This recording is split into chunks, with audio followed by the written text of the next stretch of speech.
Au cœur de Yaoundé, dans le quartier populaire de Mvogada, vivait un jeune homme ambitieux nommé Dieudonné. Depuis son plus jeune âge, il nourrissait un rêve de richesse et de grandeur. Malheureusement, la réalité était bien loin de ses aspirations. Son petit commerce de vente de téléphone ne lui permettait même pas de payer son loyer à temps. Chaque soir, il observait les hommes d'affaires en costume sortir de leur luxueuse voiture sur l'avenue Kennedy, les poches remplies de billets, pendant qu'il comptait chaque pièce pour un simple repas.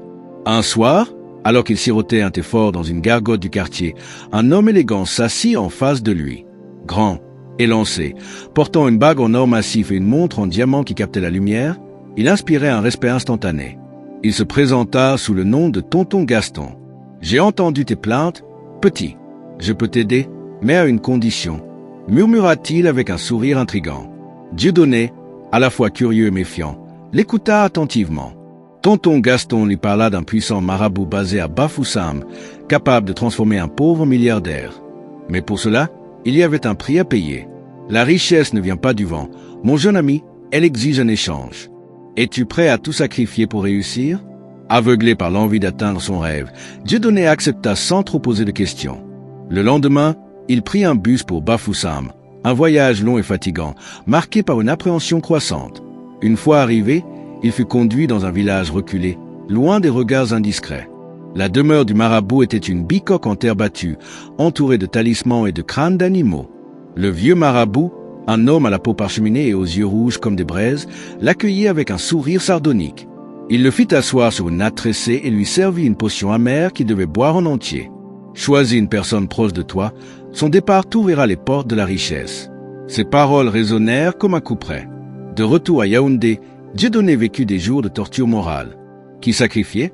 Son petit frère Kevin, si insouciant et joyeux, son oncle maternel, qui l'avait aidé dans son commerce, son meilleur ami, Hervé, un homme honnête qui connaissait tous ses secrets.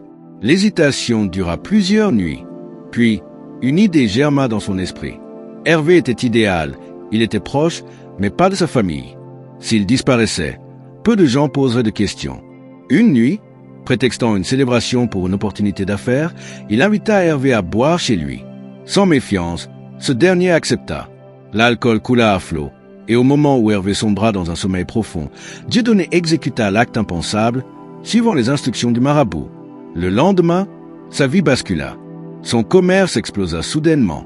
Il ouvrit plusieurs boutiques, reçut des contrats lucratifs et devint en quelques mois un homme influent de Yaoundé.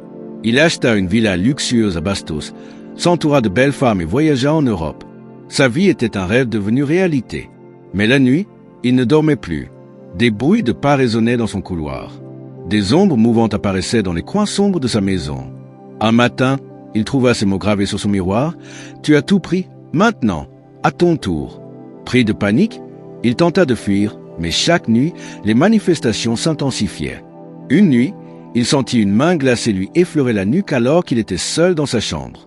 Il se retourna brusquement et aperçut une silhouette familière. Hervé, son visage déformé par une douleur indicible, le fixait de ses yeux vides. La peur le rendit fou. Il courut à l'aéroport, prêt à quitter le Cameroun. Mais son passeport disparut à la douane. Il tenta de brûler sa villa, mais les flammes refusaient de prendre. La ville, qui était jadis son terrain de jeu, devint sa prison. Finalement, en dernier recours, il se rendit à la cathédrale Notre-Dame-des-Victoires pour demander pardon. Mais au moment où il franchit le portail, un cri glaçant retentit et il s'effondra, mort sur le coup. Les rumeurs coururent dans toute la ville. Certains affirmaient avoir vu un serpent noir s'enrouler autour de son cadavre avant de disparaître. D'autres disaient qu'on avait entendu un dernier souffle murmurer le nom d'Hervé. Son immense fortune fut vite dispersée. Personne ne voulut de ses biens. Sa villa, abandonnée, est aujourd'hui une ruine où, dit-on, des voix chuchotent encore la nuit. L'histoire de Dieudonné est une mise en garde contre les dangers de la quête effrénée de richesse. Dans un monde où l'impatience pousse certains à pactiser avec des forces obscures, il est essentiel de se rappeler que rien n'est gratuit. Yaoundé se souvient encore de Dieudonné, non pas pour sa fortune, mais pour sa chute. Car au final, tout ce qui brille n'est pas or, et certaines routes, bien que tentantes, mènent à une fin tragique.